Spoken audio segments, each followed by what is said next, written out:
Noswaith ddoe nes I ymweld â RAF Valley. Heddiw nes I gyfarfod efo Minesto. Yfory dwi'n cael paned efo ffermwyr ar y Anis.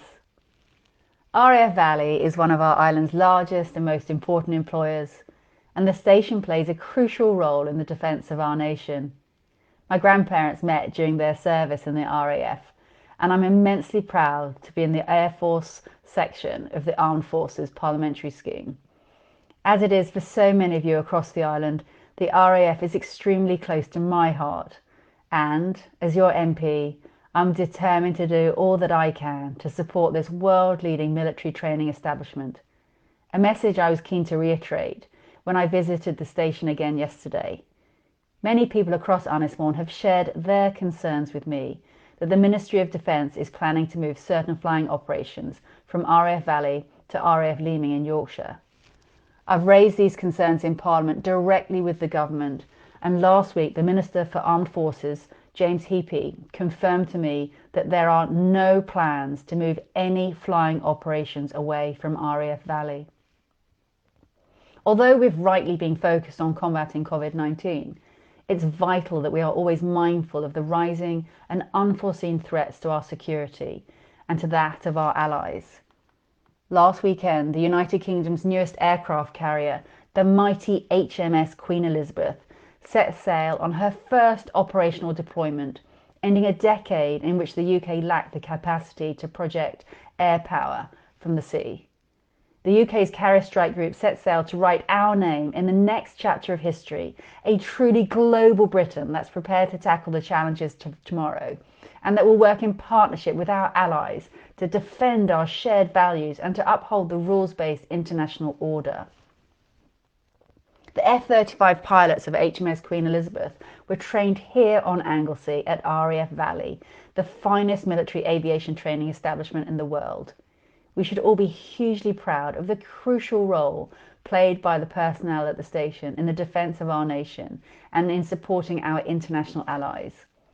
The role of RAF Valley is as important as ever, and I look forward to continuing to do all that I can to support the military community, both serving and retired, across Anglesey. Another issue that's close to my heart is our environment, an issue that I know is also close to so many of your hearts. And on Wednesday, I spoke in Parliament during a debate on the government's landmark Environment Bill. The biodiversity amendments to the bill are particularly important to Ynys Môn, and I highlighted our island's incredible biodiversity, supporting a seemingly countless number of common species and also many rarer species such as the native red squirrels. I praised Anglesey Sea Zoo for all that it contributes in offering an introduction to the secrets of the local marine world, and I reiterated the need for global action in achieving the biodiversity targets proposed in this bill.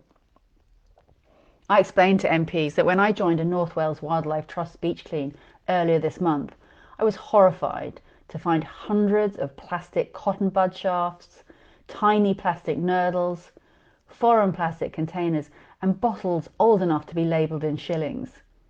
I highlighted that non-biodegradable waste is a global problem and it affects the symbiotic relationship of our natural environment. When I spoke last week with the children of Ysgol y Tywyn, it was one of the main issues that they raised with me. Both the UK and Welsh governments have already banned the supply of some non-reusable plastics. Part 6 of the bill covers England only, and I used the debate as an opportunity to urge the Welsh Government to enact similar legislation on biodiversity targets as soon as possible. Teams and organisations such as the North Wales Wildlife Trust, Keep Wales Tidy, Anglesey Sea Zoo and the Friends of the Anglesey Coastal Path, along with thousands of individuals who often go unmentioned, volunteer across our island to remove waste. Their work and their commitment to protecting our environment is inspirational, and they've inspired me to organise my own beach clean session, and it'll be amazing if any of you would like to join me. The session will be at Trealtha Bay Beach on Tuesday the 2nd of June between 2 and 4 p.m. So that's next Tuesday between 2 and 4 p.m. Any time that you can give will be hugely appreciated. If you're interested in joining, you can register on my website.